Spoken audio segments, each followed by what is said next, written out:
thinking about their fundamental governance. It's massive. It's a massive problem that people don't understand they're in charge. And when they get to know that they can actually change the fundamentals of the way they're governed, they don't have to accept. It's a human, in the human condition, in my opinion, people that know the status quo and they can't imagine beyond the status quo. So if you develop an idea that there are alternatives, it's very empowering. But people think it's boring, hard to grasp, and don't pay attention to it. So I looked at the Kingston Charter. This is not, I don't endorse this as an academic outcome. I spent 3 hours doing it. I didn't study it hard. Well, it's more than most. You push the arrow, it'll move, even though for some reason that view That's his point. Okay, I went article by article, and the black print is the comment, and the blue print is the heading in your charter. So on the boundaries of city annexations, you don't need the annexation noted in the charter anymore because it occurred in the 19th century. You can define the city boundaries with separately and distinctly as they are today. You don't need the wards defined in the charter. The wards should not be defined in the charter because they're going to change with decennial redistricting. So what you need is, in my opinion, when I say you don't need, we're talking about Jerry's opinion. We're not talking about received wisdom or divine intervention. You can replace the district descriptions with the districting process and do the descriptions in the code. You don't have to describe it in the charter. Elections. Elections are governed by state law. So all your detail in the charter about how to do an election and who gets the results and all that is superseded by state. Organization of the Common Council should be moved to a legislative article. It's interesting to me that your legislative article is so near the back of your charter. It doesn't make any sense to me. The fundamental governing institution should be at the front of the charter. The mayor, the executive branch, and the legislative branch. It also doesn't make a lot of sense that your provisions having to do with your council are in several locations. They should be in one location, so people who want to understand the council can go to one place and read about their council, not miss some stuff that's been added later in another location.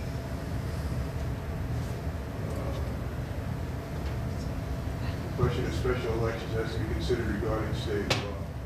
An election district definition is the Board of Elections responsibility under state law, not a center city responsibility. Now, you sometimes find yourself in interaction with the Board of Elections because you want things reorganized in a certain way, and they can be responsive, but you don't have the power to do that under state law. Just went through this with Blooming Grove. We did the Blooming Grove, we created a ward system for Blooming Grove, or recommended a ward system. They had an at-large system, and we had to define the wards, and had to come into agreement with the Orange County Board of Elections on the definition of the election district so that elections could be administered within the wards. So I'm quite familiar with the state law having to do with election districts. Third article. The provision having to do with intergovernmental relations is provided in the Constitution that any government can do with another government what it can do alone. And so the encouragement of intergovernmental collaborations is constitutional.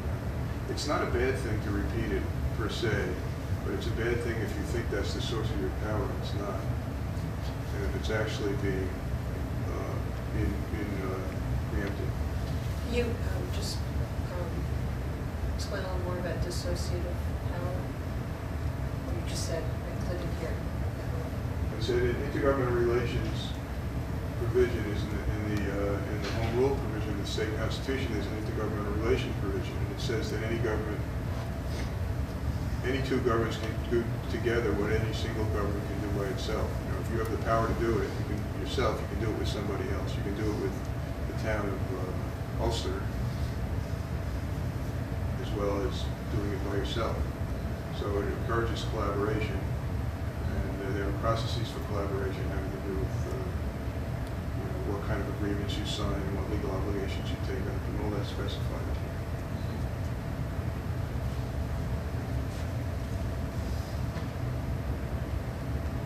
how do you remove the mayor? And there are processes for removing the mayor in some charters. We haven't discussed that. That was messages from the mayor that the substance is not what the title says it is. Acting mayor. One thing, if you talk about the inability of the mayor, who becomes mayor, or who acts as mayor, and how the mayoralty is filled, but you don't talk about how you know when somebody's unable to be mayor.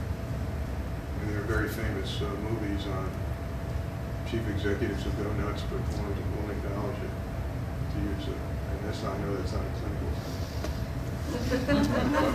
But I went around on this with Beacon, and they decided it was too complicated, so they left it.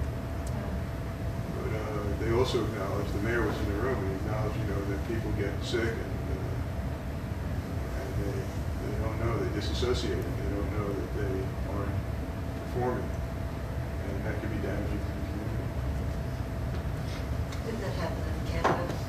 Pardon me? Not in one of our cities, but happened in Canada, Yeah, right, well, Toronto. right, that was a big city. There's a great novel about the 25th Amendment and taking the president out of office. There's a process for doing that, so comfort yourself. But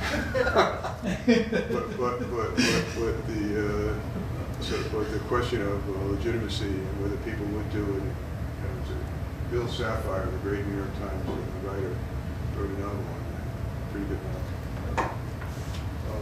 The duties and organization of the departments is internally contradictory. The department's functions are defined in your charter, and then the last paragraph says, but if the city council wants to, we can change all this around. So again, there's probably historic reasons for it. Often you have a provision adopted at one date, one adopted at another date. Somebody coming in to revise it gets revised. People don't see the contradiction, or they don't have the patience to change it. They want to get through the process, and so. Aldermen at large. There's a Article 6 says aldermen, but it should say aldermen, I think. Mm-hmm. Alderman at large has a casting vote only, no special election for mayor. Some communities prefer to have special elections to fill jobs once they become vacant, rather than succession to the job till the end of the term. So it's a pretty interesting conversation about which is better. But that conversation is worth having if you haven't had it. There doesn't seem to be a lot of substance in seat 6-2.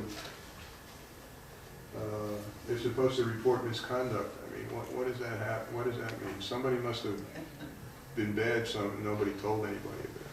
So, a lot of law has to do with people solving problems that they had in the moment. My favorite story is about when we were writing the New York City Charter, and Ed Koch had a mild heart attack and was rushed to the hospital on the east side of Manhattan. And I came to work, and my boss said, "What's our succession provision?" and it turned out that the Charter Commission wasn't happy with the succession provisions. But we had studied the succession provision. It wasn't a big, important part of it, but that day we did. Turned out he turned out to be okay. Some communities are worried about their aldermen. I know there are two aldermen here, so don't be offended by this, because you're both probably very responsible people since you're here. I guess. But some communities are worried about their aldermen not performing, not coming to meetings, not coming to committee meetings. So parts of the community go unrepresented, and majorities are harder to assemble. If you need to have a majority of those elected, and you have fewer people showing up, it's harder to assemble a majority. So some communities are interested in sanctions. You have to do this, you have to do that. If you don't do it, bad things are going to happen. Poughkeepsie has a provision like that. I say reorganizing co-located legislative substance. That's a really important thing. The documents have symbolic as well as substantive dimensions. If you push the legislative provision down to the bottom of the document and have the mayoral provision at the top of the document, what you're really saying is the mayor is important and the legislature's not. You think about it. You may not think you're saying that, but you're A reader could deduce, could take that away. The detail duplicates state law regarding the assessor. It's a lot of detail in your charter having to do with a few jobs. One is the assessor. Another one is the Public Works Department. Another one is the Water Board. And sometimes the detail can either be put in the code, or it can be left out because it's covered by state law and it's often duplicative.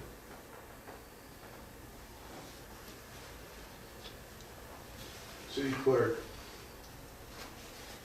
City clerk's appointed by the mayor, I think, and yet serves the mayor and the legislature. The legislature is without staff in small cities, usually. So the ambiguity of that relationship needs to be thought through. Should the clerk be the clerk to the legislature, since the mayor has all kinds of other possible resources? They just added a legislative clerk, right? And deputy city clerk, the appointing authority is not specified. I think that the clerk should appoint the deputy, but I don't know what the practice is. But it's not specified. And a clerk, if you ever did a charter change process and asked the clerk, they'd probably tell you that they prefer that specified, so they don't have to worry about the mayor trying to appoint their deputy without their consent. So generally, when it's not specified, a chief elected official does not have appointment power? Well, I don't know, the charter doesn't say. Okay.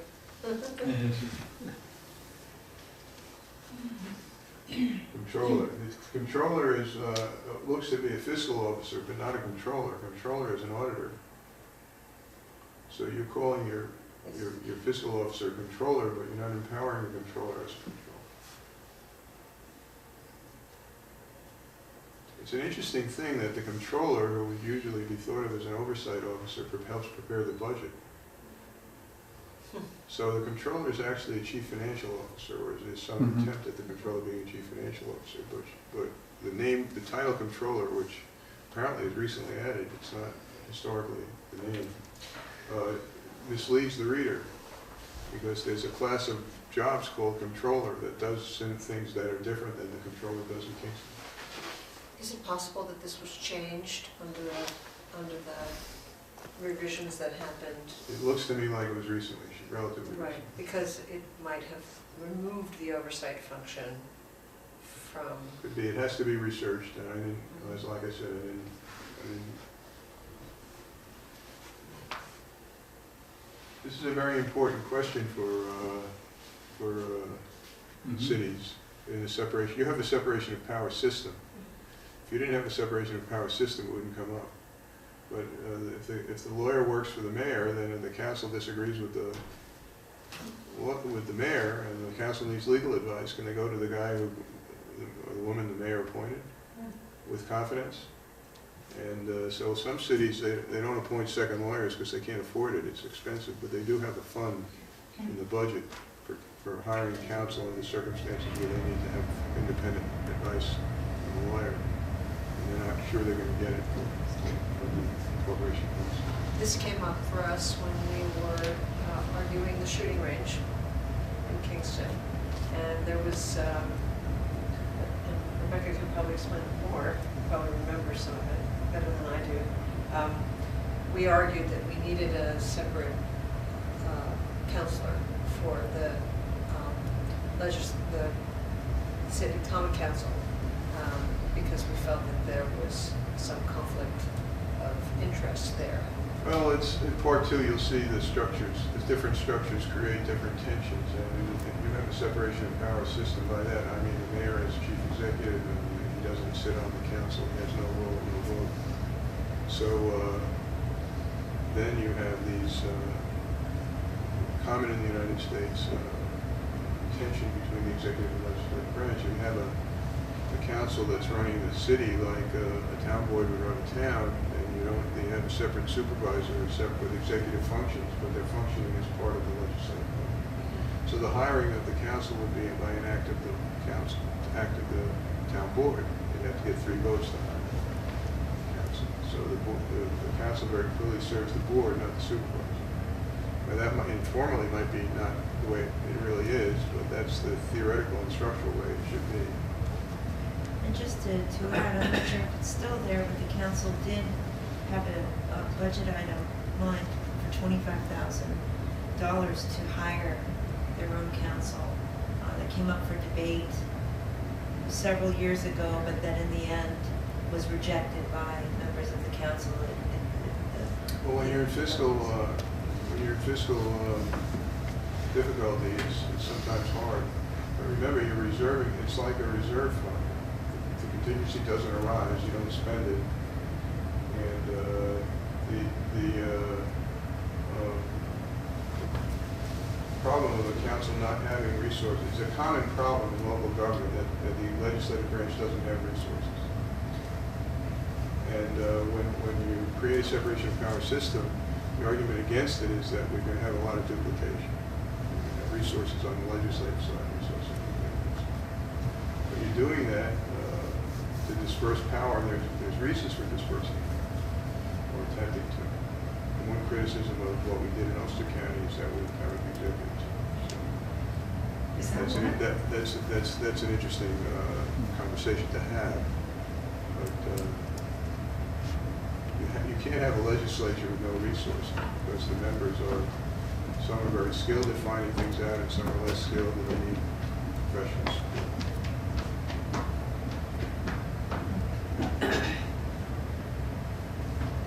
Why do you have a water board? I know why there are water boards. In New York City, there are water boards because historically this was a massive capital investment, and people wanted to separately govern this massive capital investment to assure that the resources were borrowed and spent accountably. But in modern government, the integration of departments and agencies within the city suggests that this structure might be a hindrance rather than a help. And we actually have made a study of water boards. We're probably the only center in the history of the human race that ever did that. and the reason that we did that was because we had a client that an elected water board. There are only 2 elected water boards left. If you go back to the late 19th century, which you can't do, but if you study it, you'll find that often when you created cities, there was a big craze for creating cities in the late 19th or early 20th century. And the way you got it through politically was you took everything that existed and put it in the city charter. And then over time, you incrementally backed away from it. So you made fewer elected offices, fewer boards. In fact, all the boards of education in the early 20th century were in city charters. They weren't separate until state education law was reformed in the second decade. So these entities exist and they get incrementally changed, and they go from elected to appointed. The appointing authorities might change. The president, you have a mayor on the board. That's a kind of partial integration of the water board with the general manager. But the separate management of the money creates issues of efficiency and cash flow for the city that might be mitigated by management of the entire all the finances of the city in an integrated way. So there's an interesting. I'm sure you've had this debate, but your charter has this provision, and it's worth considering when you. Well, we considered it when we had the Niagara bottling controversy. Right. And we, in fact, by popular movement, brought a referendum to the Common Council for a charter change, just like you described in one of the early slides. And we won by a pretty overwhelming number because what we changed about it was that the Common Council previously didn't have any control over the sale of water, and we felt that was a glaring error in so we didn't consider the idea of, in fact, absorbing the board. We just proposed a modest change that would avoid the sale of water without the permission of the Common Council outside of this. outside of the city. The general rationale rationale for separate administration is to protect the resource from partisan politics and keep the resource focused on its purpose. But there are countervailing arguments that I think are pretty. Definitely Yes. share that. Because water is separately billed, this is a question I've had about this since the beginning. You get a water bill in the city of Kingston. So that money went to the water board, as long as the water board was a separate authority. And there was a considerable amount of money that was available to them that in fact went unspent over time. What happened to that money when the board became incorporated into the city? It gets rolled over. It got rolled into the city You budget? can still keep, you can Isn't still it- They keep, simply incorporated No, that it gets money? rolled over into their continuing operations. you can still keep a separate account. You can still keep a separate account? But if you don't have a separate structure. Don't have a separate management. I So know. in towns, it's common to have separate accounts for water districts, sewer districts, lighting districts, and so on. But the water board would still be the entity that determined what those fees were, or the council now has No, something to say the about water it? board. Department does what- See, well, let's move on. I mean, No, it's all, it's just. I have a, Yeah. We can come we back to studied the- this in No, it's detail. okay. but there's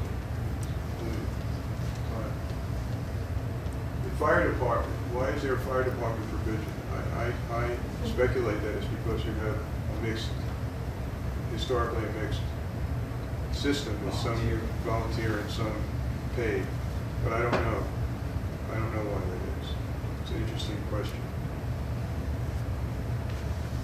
Common council.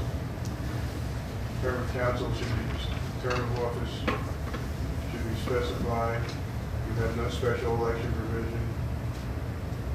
It's just a lot about the common council article that I find to be in need of attention. The size of the body is discussed only relative to redistricting. It's not specified in the document other than having to do with how many wards you have. You know, it could be beneficially reconsidered. The detail in the Public Works Department is not necessary for a charter. One thing that happens when you create a charter change, the people in government are worried about it. They're going to abolish my department. They're going to take my powers away. So what you do is you take the powers and you throw them in the charter and say, look, don't vote against the charter. You're protected. And so historically, I know that happens a lot. I don't know if that happens here, but the detail here is suggests that there was some political reason to keep the detail in the charter.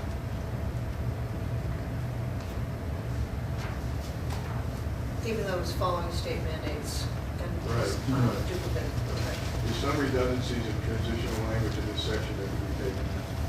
You have no land use stuff in your charter, which is kind of interesting. Many communities have land use. So what would be typically the differences in land use in a charter, a city Well, charter you'd have a general, from the state? you specify the planning entity, you talk about its general powers, you'd link its work to the capital plan, to the 5-year capital plan, or usually rolling capital plan.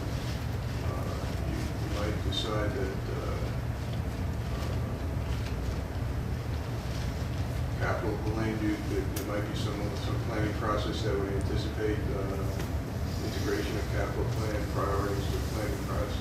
In Beacon, I suggested this. I said, look, you're next to the Hudson River. You have a water and sewer plant on the river. If you look at any maps that we've published in the last 5 years, you'll see that those facilities are going to be flooded with rising water levels. So why don't you put resiliency and sustainability as principles for planning in your charter? So the charter doesn't have a lot of detail about what the plan is. It says you should have one, should be regularly reviewed, that the community's values are A, B, C, and D. And I said to the thing that won the day with the Beacon Commission was, I said you'll be more eligible for grants if the state comes along and sees the words resiliency and sustainability in your charter. And because they'll think, well, you're thinking right about this. And after all, you got to do something. I don't know what you're going to do, build a big seawall to keep the Hudson out of your sewer plant. Gotta do something, gotta think about it a little bit. And so they accept it. I don't know if the city will vote yes on it, I imagine they will, if they accept the commission. So you don't have anything about the fiscal development of the cities, guiding the fiscal development of the cities in the charter. Your vision for what the city should be like. Your plan of your city. The financial administration of the city is confounded with the budget process. The budget process is a distinct process. It's a way of allocating the resources of the city to the needs of the city. And it's a process that is political. It has a relation, it involves the preparation of the budget, which you give to the mayor and the controller, and the limitation of the budget. And you can't appropriate money or raise taxes without action of the legislative body. And there should be some oversight responsibility of the legislative body. So you should be separating your specification of how taxes should be collected. If you want to detail that, that's actually less important. It's governed by, could be governed by state law, but lots of communities like to have that. But you should make your budget process more, elevate its visibility and importance and specify it to a greater degree. Because that's the heart and soul of governing the city, getting money and spending it. If on the operating side and the capital side. And I believe this is the place where you can vitalize your legislature, because you can say to the legislature, not only is it important for you to appropriate funds and decide on and approve of a proposed budget. The form of the budget, by the way, is also important. A lot of communities specify the form of the budget in their chart. What do I mean by that? Well, you have performance metrics in your budget. Say that you got to pave 10 miles of road, and you got to maintain 15 miles of, you got to make sure that 15 miles of the sewer lines are sound. Or you have to measure quantitative goals for departments and agencies when they come before you to justify their budget. Capacity to require their presence. The capacity to say, okay, it's half through the year, how are you doing? Public hearings on performance. The legislature and the council becomes much more important in governance if it has those. It might decide not to use them on every department or even all, very much at all. But it can't intervene if its powers are specified. So can I just ask, how far can you go in terms of specifying performance when the charter is such a long-term document? Well, you're saying in the document, you're saying that we should have a budget. If you say we shall have a budget that specifies the goals of the city and ways of measuring the goals, then the mayor is obligated, or the person who finishes the budget is obligated. And lots of places do that. Look at the Dutchess County book. It's a pretty good example. And but there's a charter basis for it. It doesn't come and go with a particular mayor or a particular majority. Because we after all want to know what our governments are doing, and we want to know if they're doing well or poorly compared to what they promised to do. So we need to be able to, not in the charter, we don't put the measures in the charter, but we say that it should be measurable. Did we do this in the Ulster County Charter? We do not. Do you think we should? Yeah. Somebody who will go and name told me, well, for years everybody told me what a great fellow I was because I helped get the charter through. And then somebody told me, I've been running this government for a while and you didn't do a very good job. He said, that's why there's an amending clause. And you know that the Ulster County Charter had the quickest amendment review process in charters in New York State. We put a 5-year review in. As I said, people close to the transition should know what went wrong and right. And there's some changes. We had, the first time we had a 5-year, and then after a 10-year. So notification of defects, the state law on that, but when you have miscellaneous provisions, often what you have is transitional provisions. So you say, now it's done this way now, we're going to do it this way now, but we're going to keep doing it this way until we get to do it that way. once your charter's in operation, you can, for a while, you can take the transitional provisions out, because transition from 1992 to 93 isn't needed. You might need a transition provision for 2020 to 2021, but you can take some of the kind of automatic redundancies. There's nothing wrong with those provisions, except they have no force because they're, about things that are no longer used. Severability is that's an important provision. Some ideas that aren't in the charter that I have talked to communities about in New York State over the last period of time. An ethics provision that should elevate the expectation. And ethics provision are not punitive; they're directive. You can think of them as this is how we expect you to behave, not this is what we're going to do to you if you don't behave. And I think that there's good models. We developed one for Westchester County, and it wasn't our idea. We took mostly from another person who developed, is an expert on ethics provisions nationally. Redistricting, you have no redistricting provision. You should, especially as a minority population is a significant size population. Periodic charter review, we talked about that. So a change process. Training for elected officials. Now this is only present in a couple of cities in New York, but Poughkeepsie was very interested in this because they thought that people coming into their, again without offense, coming into their city council who didn't know much about government and getting elected, and they said, look, we require training for our assessor, we require training for our planner, we require training for our volunteer boards. Why don't we say to a certain number of hours of attention to how governance should work should be required of elected officials.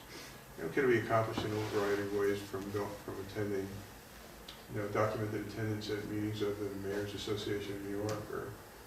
So I thought that was interesting. It didn't come from us, but we found that there was an example in New York of that requirement when the Poughkeepsie Charter Commission asked us about it. And I did not put up the point about planning, which I should have here. I think more attention should be paid in the charter to planning. So there's my quick and dirty comments on, probably dirty more than quick, comments on the city charter of Kingston. It's something that's getting talked a lot more about